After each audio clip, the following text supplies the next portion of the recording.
Sir আমার একটা question, অনেক ক্ষেত্রে দেখা যাচ্ছে বিশেষ করে নাম ধরে বলছি সুইটন কোম্পানি, কিছুদিন আগে 1800 ওয়াট নিয়ে বহু মাথামাতি চলছিল, কিন্তু আরো কিছু কোম্পানি আছে বাজাতে বাজাতে বলছে ফেটে যাচ্ছে, মানে ম্যাগনেটটা ফেটে যাচ্ছে। কিন্তু যেটা বাবুদা বললো যে ডিলারের কাছে গেলে বলছে যে মালিক জানে, আমার সঙ্গে যোগাযোগ করছে না। এইভাবে চলতে থাকলে তো মাইকওয়ালারা তো ভিখারি হয়ে যাবে।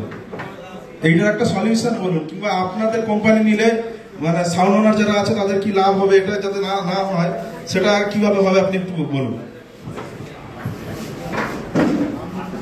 আমি বাবুদা একটু আগে যে পয়েন্টটা বললেন, বাবুদার প্রতি সম্পূর্ণ শ্রদ্ধা রেখে এবং আপনার এই প্রশ্নটার প্রতি সম্পূর্ণ শ্রদ্ধা রেখে আমি এর উত্তরটা একটু পরে দিচ্ছি।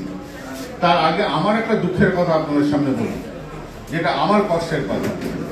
আপনাদের সঙ্গে Q1 আজকে দীর্ঘ বছর ধরে জড়িত আছে, যেটা হয়তো অন্যান্য কোম্পানিগুলো নয়। বেশি ওয়াটের স্পিকারের ক্ষেত্রে Q1ই প্রথম 1800, 1500, 1500 ইন্ট্রোডিউস করে এবং আপনাদের সবাইকে সেগুলো ইউজ করেন। আপনারা আজ নয়, সবসময় ইউজ করেছেন। তো একটা কথা আছে বাংলায় যে গেও যুগী ভিক পায় না।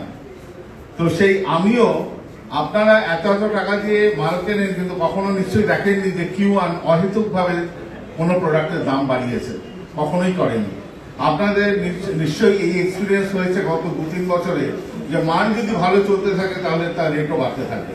আমার মাল কিন্তু ভালো চললেও আমি রেট কখনো বাড়াইনি, কিন্তু আমি আশা করি যে আপনারাও আমাকে সেই সাপোর্টটা দেবেন।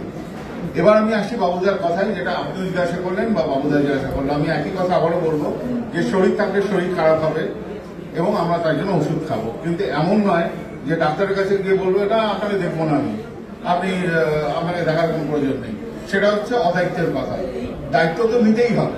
আজকে যদি আমার কোম্পানির, আমার ব্র্যান্ডের স্পিকার হয়, খারাপ হয়ে বাঁচতে পারে, সবকিছু হতে পারে, কিন্তু তেমন যদি কোনো ডিফেক্ট হয়, ম্যাগনেট যদি ফাটে, তাহলে তার দায়িত্ব আমাকে অবশ্যই নিতে হবে। আমি কখনোই বলতে পারি না যে না আমি দায়িত্ব নেব না। এক নম্বর। 2 নম্বর, একই ক্ষেত্রে আমার একটা রিকোয়েস্ট থাকবে যে আপনারাও সেইভাবেই নিশ্চয়ই স্পিকারটাকে ইউজ করবেন যাতে সেরকম কোনো ঘটনা না ঘটে। আর যদি ঘটে তাহলে তার জন্য তো বলছি আমি, ডিলার আমার সামনে রয়েছে, মন্টুদা আমার সামনে রয়েছে। আজকে সকলের সামনেই বলে রাখছি যে মন্টুদাকে বলবেন, উনি নিশ্চয়ই আমার কাছে কমপ্লেন পৌঁছাবেন, তার জন্য যা যা করণীয় নিশ্চয়ই করবেন, অবশ্যই করবেন। অসংখ্য ধন্যবাদ।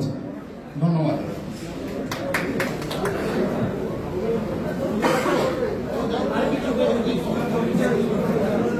তো স্পিকার ফাটা নিয়ে এখন আমাদের খবরকে মন্টুদা, যমুনা ইলেকট্রনিক্সের কর্ণধার মন্টুদা কিছু বলবেন, তারপরে আমাদের লাঞ্চ টাইম। তো মা যমুনা ইলেকট্রনিক্সের মালিক মন্টুদা। তমলুক সাংগঠনিক সভাপতি উত্তম বাবু এসছেন, 2 রঞ্জিত বাবু এসছেন, ওনাদেরকে মঞ্চে আসার জন্য আহ্বান জানাচ্ছি।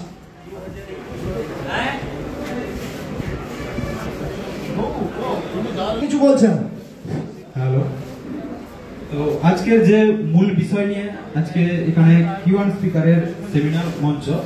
তো এই মুহূর্তে আমরা সবাই সাউন্ড সিস্টেমে যে স্পিকার ফেমাস চলছে, যেটা সুইটন 1800 ওয়াট, ঠিক আছে। এবার সেই 1800 ওয়াট এর সঙ্গে আমাদের Q1 স্পিকারের কম্পেয়ার হয়েছিল, ঠিক আছে। সেই কম্পেয়ার করার সময় যে সাউন্ড সিস্টেমটা রেডি করা হয়েছে আমরা কিছুটা শুনেছি। এবার সেটা আমি আবেদন করাচ্ছি যে সব জায়গায় কিন্তু টেস্ট হয়নি Q1 স্পিকারটা, এই 1800 ওয়াট। তো সেটা নিয়ে আজকে কিন্তু মূল বিষয় আমার কাছে যেটা গুরুত্বপূর্ণ, যে আমি কোম্পানির কাছে অনুরোধ করব সেই স্পিকারটা যাতে এখানে কম্পেয়ার করা তো সম্ভব নয়, বা সেটা যাতে কাঁথি এলাকার মধ্যে কম্পেয়ার হয় সেটাই অনুরোধ করব।